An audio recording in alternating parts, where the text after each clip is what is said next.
Dans un document intitulé Les 8 priorités de l'Union africaine en 2020 que vous avez rendu public le 7 février 2020 en prélude du sommet des chefs d'État et de gouvernement de l'UA, vous avez fait des insinuations de nature à porter atteinte aux intérêts du président Laurent Gbagbo. En effet, vous avez écrit à la page 7 au point concernant la situation politique en Côte d'Ivoire, entre autres, ce qui suit. Henri Konan Bédié est actuellement en pourparlers avec un autre ancien président, Laurent Gbagbo, concernant une alliance entre leurs partis respectifs. Si une telle alliance venait à être créée, le parti d'Alassane Ouattara ferait face à une coalition d'opposition de poids qui pourrait donner lieu à des élections très serrées.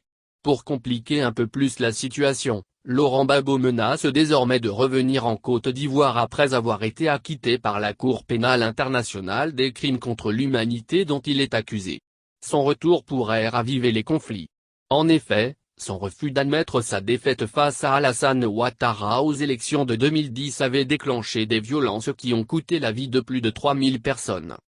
Le président Laurent Gbagbo s'étonne que vous assimiliez son droit, du reste le plus absolu, de retourner dans son pays, après son acquittement de toutes les charges alléguées contre lui, à une menace. Insinuez-vous que le président Gbagbo devrait demeurer un apatride juste parce que l'actuel chef de l'État le redoute comme opposant? Quel est ce groupe qui prétend prévenir les conflits dans le monde et qui qualifie de menace la volonté exprimée par un citoyen libre de retourner dans son pays? Au demeurant, la coïncidence de votre opinion et celle de M. Ouattara, défendue par ses avocats à l'audience du 6 février dernier, ne peut passer inaperçue. Je dénonce, au nom du président Laurent Gbagbo, votre opinion qui constitue une ingérence flagrante dans l'affaire débattue le 6 février 2020 devant la chambre d'appel de la copie et dont les délibérations sont attendues. Cela ressemble à un parti pris inacceptable dans le procès en cours. Dans la même veine, vos allégations de 3000 morts consécutifs au refus du président Laurent Gbagbo de reconnaître la victoire de l'actuel chef de l'État en 2010 sont désormais mensongères. Le jugement d'acquittement rendu par l'ACPI, dont les écritures sont publiques, rejette cette thèse.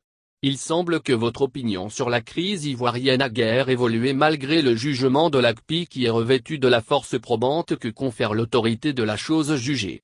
Plus que le fait des acteurs politiques, c'est bien la persistance du déni de justice et de vérité sur l'histoire récente de la Côte d'Ivoire qui rend impossible la réconciliation en Côte d'Ivoire. Au nom du président Laurent Gbagbo, je m'insurge contre le caractère tendancieux de votre opinion. La meilleure façon d'aider la Côte d'Ivoire à réussir son processus de réconciliation, indispensable à une paix durable, est de s'abstenir de toutes les formes de manipulation de l'opinion. Je vous saurai gré de tout ce que vous ferez pour corriger cette partie de votre rapport du 7 février 2020 adressé aux chefs d'État et de gouvernement de l'UA.